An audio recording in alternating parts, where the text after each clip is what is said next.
At first, he toyed with the idea of killing his adversary. Quantitatively, it would afford him the greatest sense of release. Qualitatively, it suggested all sorts of moral and legal complications. Inflicting a wound seemed an inept half measure. He decided to do something artistic and tricky, such as shooting the pistol out of the fellow's hand or parting for him his thick, brushy hair in the middle. On his way back to the gloomy Majestic, he acquired various trifles: 3 round cakes of soap in an elongated box, shaving cream in its cold, resilient tube, 10 safety razor blades, a large sponge, a smaller soaping sponge of rubber, hair lotion, a comb, Skinner's balsam, a toothbrush in a plastic container, toothpaste, scissors, a fountain pen, a pocket diary. What else? Yes, a small alarm clock, whose comforting presence, however, did not prevent him from telling the concierge to have him called at 5 a.m.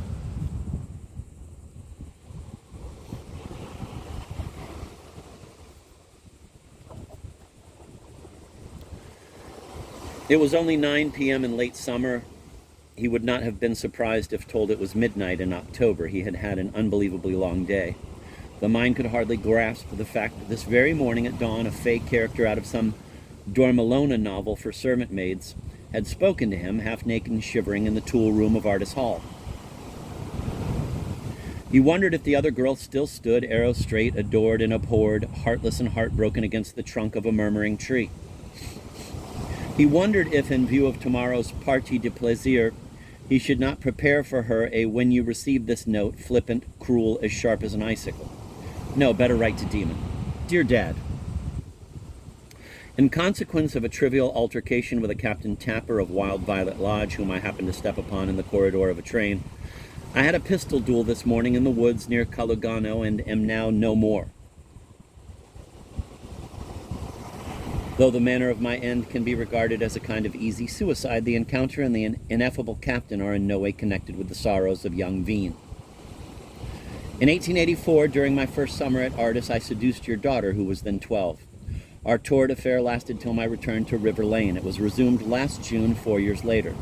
That happiness has been the greatest event in my life, and I have no regrets. Yesterday, though, I discovered she had been unfaithful to me, so we parted. Tapper, I think, may be the chap who was thrown out of one of your gaming clubs for attempting oral intercourse with the washroom attendant, a toothless old cripple, veteran of the First Crimean War. Lots of flowers, please. Your loving son, Van.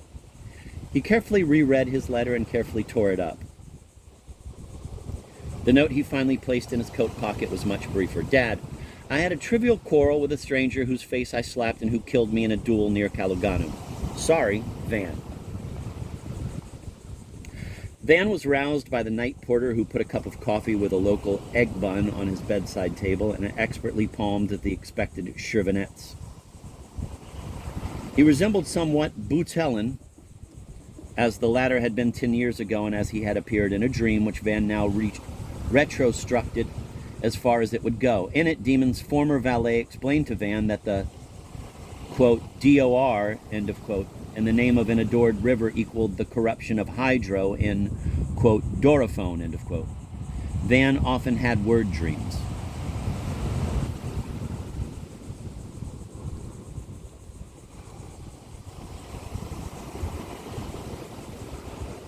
He shaved, disposed of 2 blood-stained safety blades by leaving them in a massive bronze ashtray.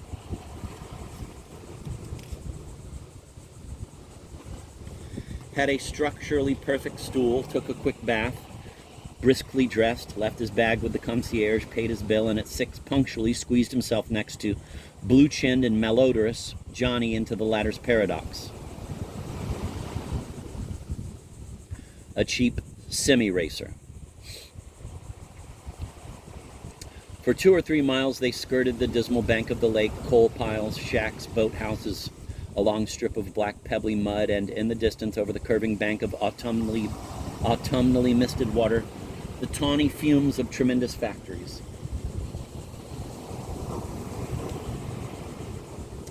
Where are we now, Johnny dear? Asked Van as they swung out of the lake's orbit and sped along a suburban avenue with clapboard cottages among laundry-linked pines. Dorothy Road, cried the driver above the din of the motor. It abuts at the forest. It abutted. Van felt a faint twinge in his knee where he had hit it against a stone when attacked from behind a week ago in another wood. At the moment his foot touched the pine needle-strewn earth of the forest road, a transparent white butterfly floated past, and with utter certainty Van knew that he had only a few minutes to live. He turned to his second and said, "This stamped letter in this handsome, majestic hotel envelope is addressed, as you see, to my father. I am transferring it to the back pocket of my pants. Please post it at once if the captain, who I see has arrived in a rather funerary-looking limousine, accidentally slaughters me." They found a convenient clearing, and the principals, pistol in hand, faced each other at a distance of some 30 paces. In the kind of single combat described by most Russian novelists and by practically all Russian novelists of gentle birth. As Arwen clapped his hands, informally signaling the permission to fire at will, Van noticed a speckled movement on his right. Two little spectators, a fat girl and a boy in a sailor suit, wearing glasses with a basket of mushrooms between them. It was not the chocolate muncher in Cordula's compartment, but a boy very much like him, and as this flashed through Van's mind, he felt the jolt of the bullet ripping off, or so it felt, the entire left side of his torso. He swayed but regained his balance and with nice dignity discharged his pistol in the sun-hazy air.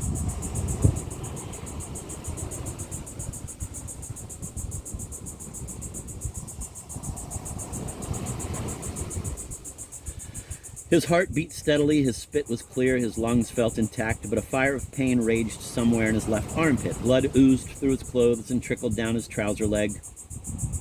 He sat down slowly, cautiously, and leaned on his right arm. He dreaded losing consciousness, but maybe did faint briefly, because next moment he became aware that Johnny had relieved him of the letter and was in the act of pocketing it.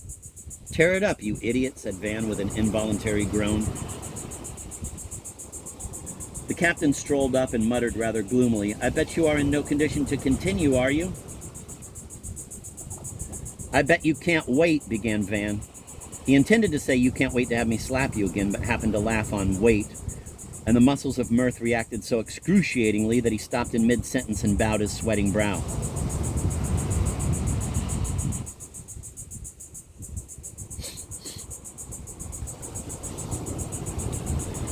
Meanwhile, the limousine was being transformed into an ambulance by Arwen. Newspapers were dismembered to protect the upholstery, and the fussy captain added to them what looked like a potato bag or something rotting in a locker.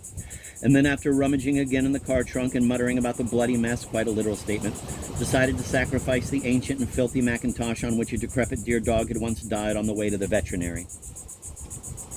For half a minute, Van was sure that he still lay in the car, whereas actually he was in the general ward of Lakeview Hospital, between two series of variously bandaged, snoring, raving, and moaning men. When he understood this, his first reaction was to demand indignantly that he be transferred to the best private palazza in the place, and that his suitcase and alpenstock be fetched from the Majestic. His next request was that he be told how seriously he was hurt and how long he was expected to remain incapacitated. His third action was to resume what constituted the sole reason of his having to visit Kaluganu. His new quarters, where heartbroken kings had tossed in transit, proved to be a replica in white of his hotel apartment, white furniture, white carpet, white sparber. Inset, so to speak, was Tatiana, a remarkably pretty and proud young nurse with black hair and a diaphanous skin. Some of her attitudes and gestures and that harmony between neck and eyes, which is the special, scarcely yet investigated secret of feminine grace, fantastically and agonizingly reminded him of Ardor, and he sought escape from that image in a powerful response to the charms of Tatiana, a torturing angel in her own right. Enforced immobility forbade the chase and grab of common cartoons.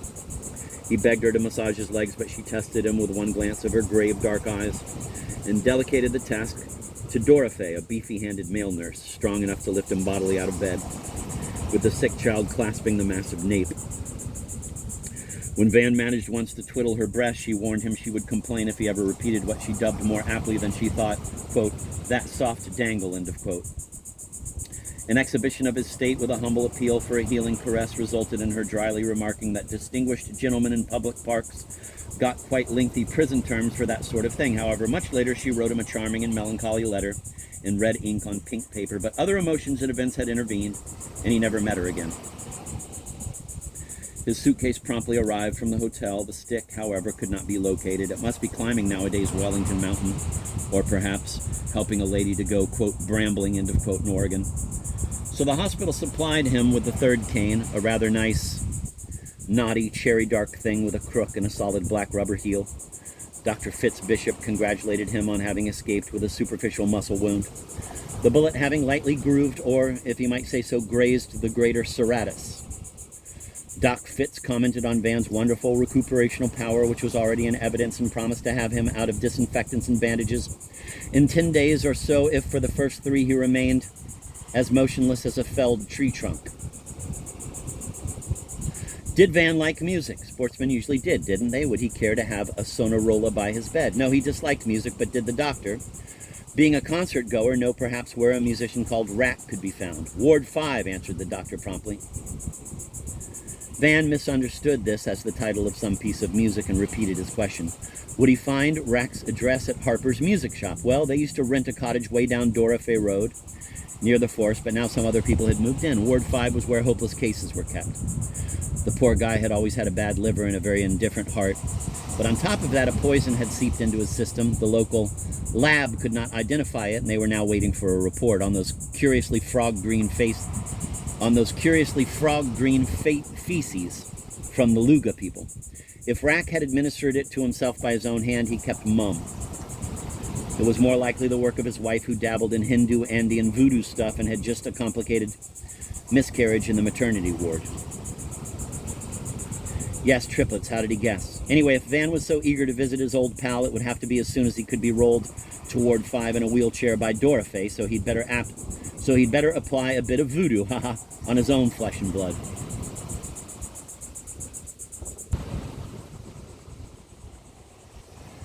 That day came soon enough after a long journey down corridors where pretty little things tripped by, shaking their thermometers. And first an ascent and then a descent into 2 different lifts, the second of which was very capacious, with a metal-handled black lid propped against its wall and bits of holly or laurel here and there on the soap-smelling floor.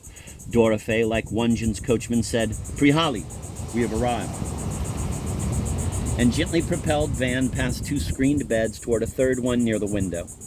There he left Van while he seated himself at a small table in the door corner and leisurely unfolded the Russian-language newspaper Golos, Logos. I am Van Veen, in case you are no longer lucid enough to recognize somebody you have seen only twice.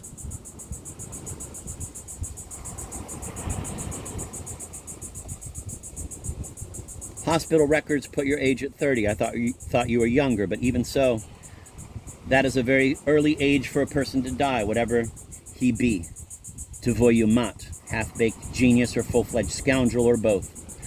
As you may guess by the plain but thoughtful trappings of this quiet room, you are an incurable case in one lingo, a rotting rat in another. No oxygen gadget can help you to eschew the agony of agony, Professor Lamort's felicitous pleonasm.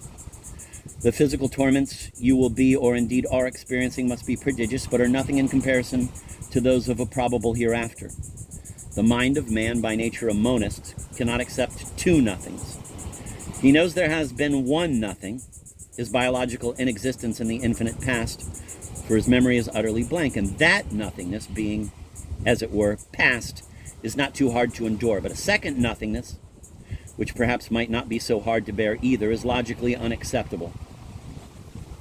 When speaking of space, we can imagine a live speck in the limitless oneness of space, but there is no analogy in such a concept with our brief life and time, because however brief, a 30-year span is really obscenely brief. Our awareness of being is not a dot in eternity, but a slit, a fissure, a chasm, running along the entire breadth of metaphysical time, bisecting it and shining, no matter how narrowly, between the back panel and the fore panel. Therefore, Mr. Rack, we can speak of past time, and in a vaguer but familiar sense of future time, but we simply cannot expect a second nothing, a second void, a second blank. Oblivion is a one-night performance. We have been to it once, there will be no repeat. We must face, therefore, the possibility of some prolonged form of disorganized consciousness, and this brings me to my main point, Mr. Rack. Eternal Rack. Infinite Rackness may not be much, but one thing is certain. The only consciousness that persists is the hereafter. The only consciousness that persists in the hereafter is the consciousness of pain. The little Rack of today is the infinite Rack of tomorrow. Ich bin ein unverbesserlicher Witzbold. We can imagine, I think we should imagine, tiny clusters of particles still retaining Rack's personality, gathering here and there in the here and thereafter, clinging to each other somehow, somewhere, a web of Rack's toothaches here, a bundle of Rack's nightmares there. Rather like tiny groups of obscure refugees from some obliterated country huddling together for a little smelly warmth, for dingy charities or shared recollections of nameless tortures in Tartar camps. For an old man, one special little torture must be to wait in a long, long queue before a remote urinal. Well, Herr Rack, I submit that the surviving cells of aging Rackness will form such lines of torment, never, never reaching the coveted filth hole in the panic and pain of infinite night. You may answer, of course, if you are versed in contemporary novelistics and if you fancy the jargon of English writers, that a, quote, lower middle class, end of quote, piano tuner who falls in love with a fast, quote, upper class, end of quote, girl, thereby destroying his own family, is not committing a crime deserving the castigation which a chance intruder, with a not unfamiliar gesture, Van tore up his prepared speech and said, Mr. Rack, open your eyes. I'm Van Veen, a visitor.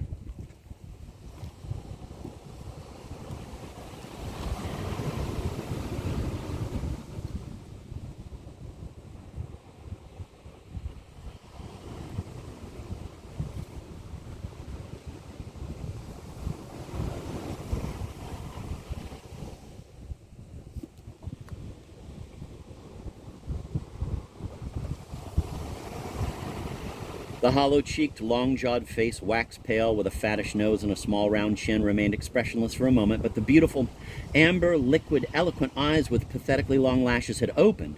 Then a faint smile glimmered about his mouth parts, and he stretched one hand without raising his head from the oilcloth-covered pillow. Why oilcloth?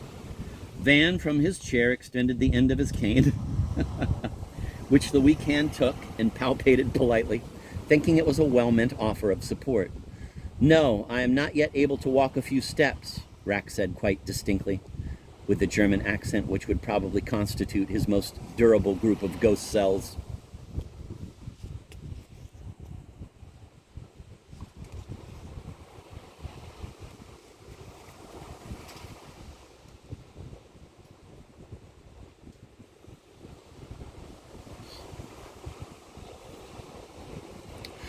Van drew in his useless weapon. Controlling himself, he thumped it against the footboard of his wheelchair. Dorothy glanced up from his paper, then went back to the article that engrossed him. Quote, a clever piggy from the memoirs of an animal trainer, end of quote. Or else, quote, the Crimean War, Tartar guerrillas helped Chinese troops, end of quote. A diminutive nurse simultaneously stepped out from behind the farther screen and disappeared again. Will he ask me to transmit a message? Shall I refuse? Shall I consent and not transmit it? Have they all gone to Hollywood already? Please tell me, Baron von Veen. I don't know, answered Van. They probably have, because I sent my last flute melody and a letter for all the family and no answer has come. I must vomit now. I ring myself. The diminutive nurse on tremendously high white heels pulled forward the screen of Rack's bed, separating him from the melancholy, lightly wounded, stitched-up, clean-shaven young dandy who was rolled out and away by efficient Dorothy. Upon returning to his cool, bright room with the rain and the sun mingling in the half-open window, Van walked on rather ephemeral feet to the looking-glass, smiled to himself in welcome, and without Dorothy's assistance, went back to bed. Lovely Tatiana glided in and asked if he wanted some tea. My darling, he said, I want you. Look at this tower of strength. If you knew, she said over her shoulder, how many prurient patients have insulted me exactly that way. He wrote Cordelia a short letter saying he had met with a little accident, was in the suite for fallen princes in Lakeview Hospital, Kaluganu, and would be at her feet on Tuesday. He also wrote an even shorter letter to Marina in French thanking her for a lovely summer. This, on second thought, he decided to send from Manhattan to the Pisang Palace Hotel in Los Angeles. A third letter he addressed to Bernard Ratner, his closest friend at Chos, the great Ratner's nephew. Quote, your uncle has most honest standards, end of quote, he wrote in part, quote, but I am going to demolish him soon, end of quote.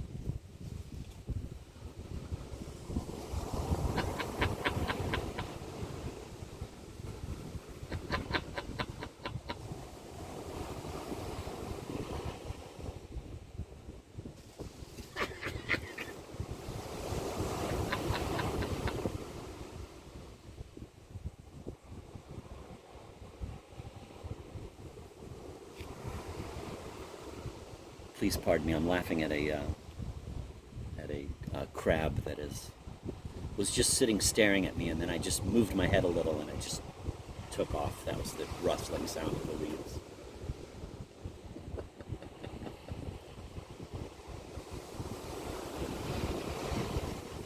It's like 10 feet away, just staring at me, just staring straight at me, completely still, just taking, probably listening to the reading.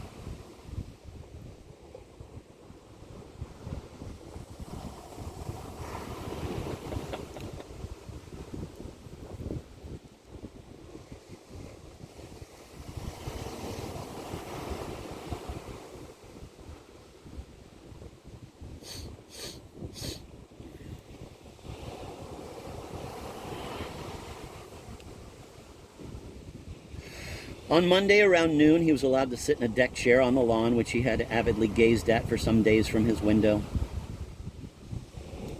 Dr. Fitzbishop had said, rubbing his hands, that the Luga laboratory said it was the not always lethal erythrozoids, but it had no practical importance now because the unfortunate music teacher and composer was not expected to spend another night on Demonia and would be on Terra, haha, in time for evensong. Doc Fitz was what Russians call a Pozliak, pretentious vulgarian, and in some obscure counterfashion, Van was relieved not to be able to gloat over the wretched Rack's martyrdom.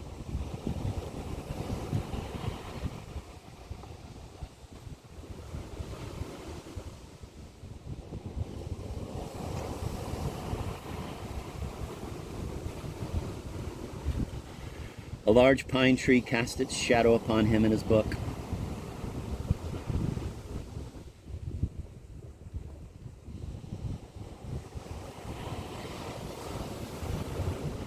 He had borrowed it from a shelf holding a medley of medical manuals, tattered mystery tales, the Riviere de Diamant's collection of Montparnasse stories, and this odd volume of the Journal of Modern Science with a difficult essay by Ripley, The Structure of Space. He had been wrestling with its phony formulas and diagrams for several days now and saw he would not be able to assimilate it completely before his release from Lakeview Hospital on the morrow. A hot sun fleck reached him, and tossing the red volume aside, he got up from his chair with the return of health. The image of ardor kept rising within him like a bitter and brilliant wave ready to swallow him. His bandages had been removed. Nothing but a special vest-like affair of flannel enveloped his torso. And though it was tight and thick, it did not protect him any longer from the poisoned point of Artis. Arrowhead Manor. Le Chateau de la Flèche. Flesh Hall.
He strolled on the shade-streaked lawn, feeling much too warm in his black pajamas and dark red dressing gown.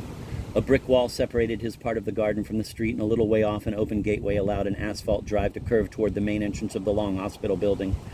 He was on the point of returning to his deck chair when a smart, pale gray four-door sedan glided in and stopped before him. The door flew open before the chauffeur, an elderly man in tunic and breeches, had time to hand out Cordelia, who now ran like a ballerina toward Van. He hugged her in a frenzy of welcome, kissing her rosy hot face and kneading her soft, cat-like body through her black silk dress. What a delicious surprise. She had come all the way from Manhattan at 100 kilometers an hour, fearing he might have already left, though he said it would be tomorrow. "Idea," he cried. "Take me back with you right away. Yes, just as I am." "Okay," she said. "Come and stay at my flat. There's a beautiful guest room for you." She was a good sport, little Cordula Dupre. Next moment, he was sitting beside her in the car, which was backing gateward. Two nurses came running and gesturing toward them. and the chauffeur asked in French if the Countess wished him to stop. Non, non, non, cried Van in high glee, and they sped away. Panting, Cordelia said, My mother rang me up from Malorukino, their country estate at Malbrook, Maine. The local papers said you had fought a duel. You look a tower of health. I'm so glad. I knew something nasty must have happened because little Russell, Dr. Platonov's grandson, remember, saw you from his side of the train beating up an officer on the station platform. But first of all, Van, net, pajalushta, on nas vidit. No, please, he sees us. I have some very bad news for you. Young Fraser, who has just been flown back from Yalta, saw Percy killed on the second day of the invasion, less than a week after they had left Goodson Airport. He'll tell you the whole story himself. It accumulates more and more dreadful details with every telling. Fraser does not seem to have shined in the confusion. That's why I suppose he keeps straightening things out.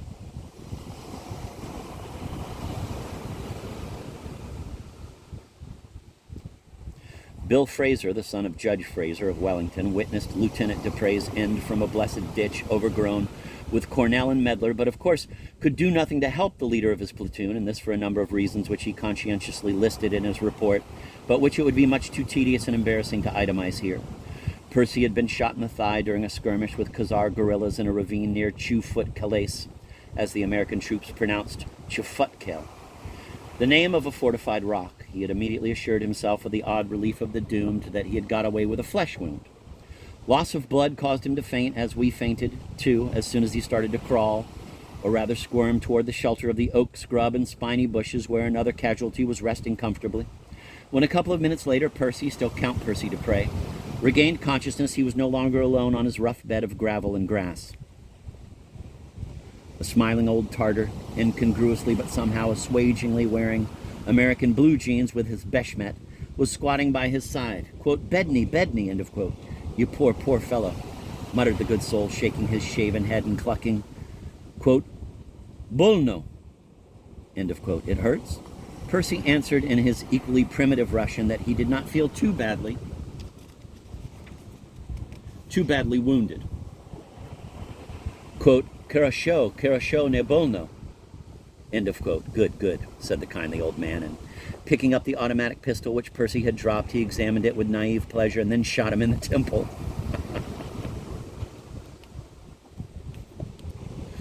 One always wonders what had been the executed individual's brief, rapid series of impressions as preserved somewhere, somehow, in some vast library of microfilmed last thoughts between two moments between, in the present case, our friends becoming aware of those nice, quasi-red Indian little wrinkles beaming at him out of a serene sky not much different from Lodor's, and then feeling the mouth of steel violently push through tender skin and exploding bone.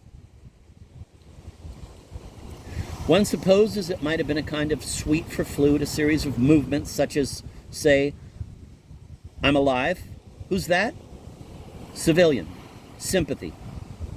Thirsty. Daughter. With pitcher. That's my damn gun. Don't, etc., or rather, no, etc., while Broken Arm Bill prayed his Roman deity in a frenzy of fear for the Tartar to finish his job and go. But of course, an invaluable detail in that strip of thought would have been, perhaps next to the pitcher Perry, a glen to shadow, a stab of artists.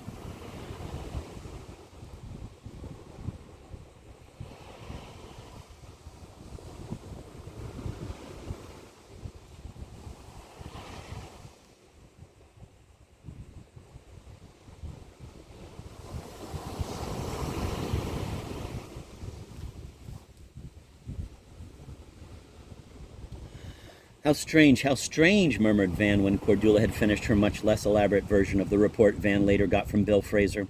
What a strange coincidence. Either Arter's lethal shafts were at work, or he, Van, had somehow managed to dispatch her two wretched lovers in a duel with a dummy.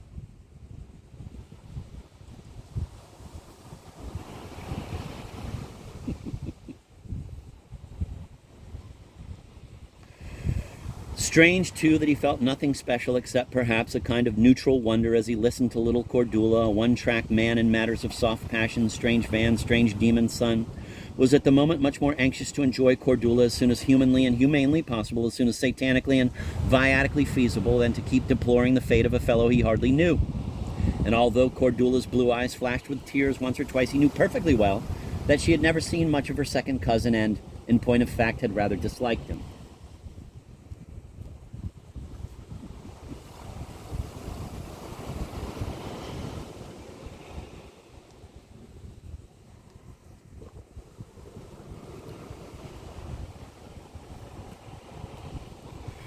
Cordula told Edmund, "Arrêtez près de, what's it called? Yes, Albion, les stores pour mesures in Luga." And as peeved Van remonstrated, "You can't go back to civilization in pajamas," she said firmly. "I shall buy you some clothes while Edmund has a mug of coffee."